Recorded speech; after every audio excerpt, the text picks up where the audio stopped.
Good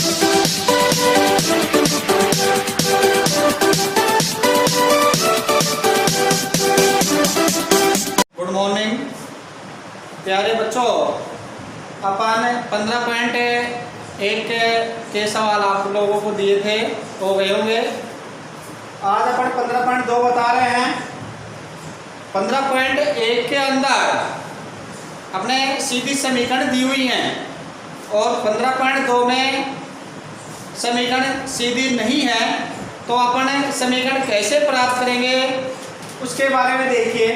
तो सबसे पहले जो सवाल आपको दे रखा है उसको पूरे को पढ़ना है। उसके बाद जो सबसे पहले मिले, इसमें दे रखा है भोज्यों के प्रकार, और दूसरा वाला कॉलम जो आपको बनाना है मात्रा का बनाना है। बाद में जो भी मिलेगा, विटामिन मिले या कोई मशीन मिले, उनको यहाँ लिखोगे। लास्ट में मिलेगा लागत मिले, कीमत मिले, तो लाभ मिले, हानि मिले, वो लास्ट में उसका कॉलम बनेगा। तो इस प्रकार से आपको जो सवाल दे रखा है, पहला ही ये कह रहा है एक आहार विज्ञानी दो प्रकार के भोज्यों को इस प्रकार मिलाना चाहती है। ये भोज्यों के प्रकार हो गए, दो भोजन है, पहला और दूसरा। ये आपको दो ही मिलेंगे हमेशा, क्योंकि एक्स और वाई में रहेगी, समीकरण जेड में नहीं होगी। मात्रा में आपको एक्स और वाई लेना है, ये नहीं बदलना है आपको। कि प्राप्त मिश्रण में विटामिन ए आ गया और विटामिन सी आ गया। प्राप्त मिश्रण में विटामिन ए की कम से कम 8 इकाई, तो कम से कम आए या अधिक से अधिक शब्द मिले, वो इनका योग मिलेगा।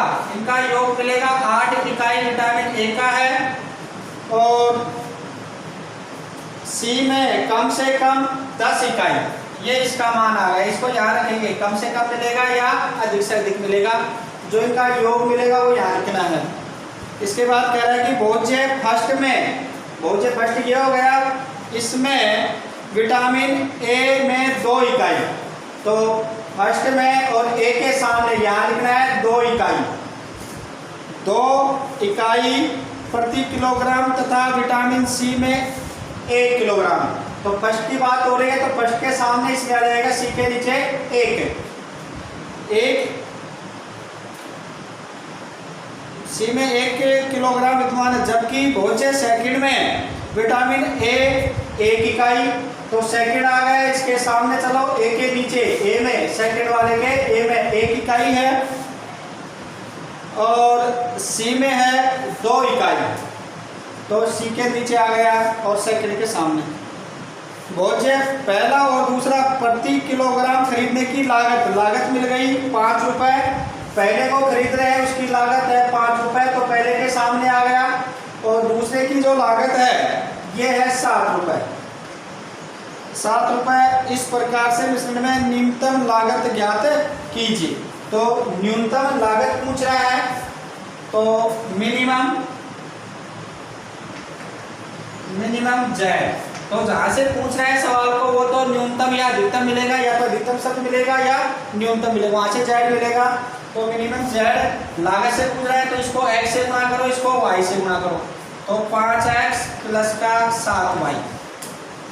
इसी तरह अब समीकरण आपको यहाँ से बनानी है। ए वाले से समीकरण क्या हो जाएगी, यहाँ इसको गुणा करेंगे तो 2x, इसको y से किया तो y, और देखिए जब न्यूनतम शब्द मिलेगा तो ग्रेटर देन इक्वल आएगा, और अधिकतम शब्द मिले तो लेस देन इक्वल हो जाएगा। या इनका योग दे रखा है 8, तो यहाँ 8 लिख देंगे। इसी प्रकार सी वाले से दूसरी समीकरण आएगी। 1 को x से गुणा किया तो x, 2 को y से गुणा करेंगे तो 2y ग्रेटर देन इक्वल 10, और x ग्रेटर देन इक्वल 0 और y ग्रेटर देन इक्वल 0। अब यहाँ से आपको ग्राफ बनाना है। ये आपकी समीकरण आ गई इस प्रकार से। इसी प्रकार दूसरा जो सवाल है आपका, इसमें आपको सारणी दी हुई है, तो केवल सारणी आपको बढ़नी है। देखो इसमें क्या क्या दे रखा है आपको। एक तो है भोजन के प्रकार, एक्स और वाई मिल गया, मात्रा आ गई। फिर है विटामिन ए, तो विटामिन ए का कॉलम बना देंगे। फिर है विटामिन बी और विटामिन सी, विटामिन बी और विटामिन सी। और इसमें दे रखा है आपको कीमत, एक कॉलम बनेगा इसका कीमत। ये कॉलम बन गए। अब इनको मान रखना है आप लोगों को। तो विटामिन ए में दे रखा है 1 2, विटामिन बी में 2 2, विटामिन सी में 3 और 1। ये दिया हुआ है। ये कह रहा है कि एक यानी दो प्रकार के भोज्य एक्स और वाई एक साथ इस प्रकार से मिलाना चाहती है कि मिश्रण में विटामिन ए बी और सी की कम से कम 10 12 और 8। तो कम से कम ए का मान तो आ गया 10, इनका योग आ गया ये 10, बी का योग आ गया 12 और सी दे रखा है 8। कम से कम इतने विटामिन इकाई गुमान हो। 1 किलोग्राम भोजन विटामिन संयोजन निम्न प्रकार है। ये आपको दे रखी है सारणी भोज्य एक्स तथा वाई में किलोग्राम की कीमत पहले वाले की 6 रुपए और दूसरे वाले की 10 रुपए। ये इनकी कीमत आ गई आपके पास। तो इस प्रकार के भोज्य मिश्रण की न्यूनतम कीमत ज्ञात कीजिए। न्यूनतम कीमत पूछ रहा है तो मिनिमम जेड बराबर कीमत से मिल जाएगा। कीमत से पूछ रहा है न्यूनतम, तो 6x प्लस का 10y, 6x प्लस 10y। अब समीकरण क्या क्या होंगे आपकी? पहली तो बनेगी विटामिन ए वाले से, तो x प्लस ए को x से गुणा किया, 2 को y से करेंगे तो 2y ग्रेटर देन इक्वल। न्यूनतम शब्द आ रहा है इसलिए अपन ग्रेटर देन इक्वल ले रहे हैं, तो इसका मान है 10। दूसरी समीकरण b से मिलेगी, तो 2x प्लस का 2y ग्रेटर देन इक्वल 12। तीसरी समीकरण मिल जाएगी सी वाले से, 3x plus y greater than equal 8 और x ग्रेटर देन इक्वल 0 और y ग्रेटर देन इक्वल 0। यह हमेशा निश्चित रहेगा x ग्रेटर देन इक्वल 0 और y, क्योंकि x और y का मान 0 हो सकता है और 0 से अधिक लेना है, ऋणात्मक मान नहीं होगा। तो ये आपका हो गया दूसरा सवाल। ये दूसरा सवाल हो गया। इसका सवाल है एक प्रकार के केक को बनाने के लिए 300 ग्राम आटा और 15 ग्राम वसा की आवश्यकता होती है। देखिए केक के प्रकार हो गए, पहला प्रकार और दूसरा प्रकार। केकों के प्रकार मैंने लिख दिया यहाँ पर, मात्रा में रहेगा x और y। फिर आगे कह रहा है ये बनाने के लिए 300 ग्राम आटा और 15 ग्राम वसा की आवश्यकता होती है। तो पहला प्रकार जब बढ़ेगा उसमें 300 ग्राम तो आटा ले रहा है, तो आटे के नीचे लिख देंगे 300 ग्राम और 15 ग्राम वसा की आवश्यकता है, तो 15 ग्राम वसा के आगे लिख दिया। जबकि दूसरे प्रकार के केक बनाने में 150 ग्राम आटा तो 150 ग्राम आटा हो गया और 30 ग्राम वसा दूसरे में मिल रहे हैं, तो दूसरे के सामने लिख दिया मैंने। फिर आगे कह रहा है यह मानते हुए कि केकों को बनाने के लिए अन्य सामग्री की कमी नहीं है, तो 7.5 किलोग्राम आटा, तो ये का योग आ गया, आटे का जो योग है ये आ गया 7.5 kg। इसी तरह 600 ग्राम वसा, ये आ गया 600 ग्राम वसा। ग्राम वसा में बनाए जा सकते हैं। तो केकों की अधिकतम संख्या ज्ञात कीजिए समस्या का निरूपण आने की विधि से। तो अधिकतम पूछ रहा है, तो देखिए केकों की संख्या, तो संख्या मात्रा में मान रखी है, इसमें लागत और कीमत वगैरह नहीं दे रखी है, तो यहाँ से इनकी मात्रा से आपका z मिलेगा और वो भी मैक्सिमम। तो मैक्सिमम z बराबर यहाँ रहेगा x प्लस y, मात्रा से मिल गया z, तो मैक्सिमम। दो समीकरण आ गई, एक तो आटे से मिल गई और एक विशेष ध्यान रखना, ये ग्राम में, ये ग्राम है और ये किलोग्राम में है, तो इसको ग्राम में बदलेंगे तो इसको 1000 से गुणा करना पड़ेगा, तो ये ग्राम आ जाएगा, तो ये रहेगा 7 5 और 2 0, ये ग्राम में बन जाएगा, ये भी ग्राम में है। तो एक समीकरण आ जाएगी अपनी 300x plus 150 y less than equal, अधिकतम है तो लेस देन आएगा, तो ये रहेगा 7500। दूसरी समीकरण आ जाएगी 15x plus 30y less than equal 600। तो करते हैं तो काट ले रहे हैं इनको, छोटी रहेगी समीकरण और एक रहेगा x ग्रेटर देन इक्वल 0 और y ग्रेटर देन इक्वल 0। तो ये आपका सवाल हो गया तीसरा, इससे आपको ग्राफ बनाना है। चौथा है एक निर्माता औद्योगिक यंत्रों के लिए नट और बोल्ट। दो चीज आ गई आपको। तो वस्तु के प्रकार हो गए, एक तो नट बना रहा है और एक बना रहा है बोल्ट। तो पहले वाले कॉलम में लिख दिया। फिर मात्रा हो गई, इसमें लिख रहा है आपको x और y। इसके बाद ये कह रहा है कि एक पैकेट नटों के उत्पादन के लिए यंत्र A और B, दो यंत्र काम आ रहे हैं A और B, ये लिख दिया मैंने।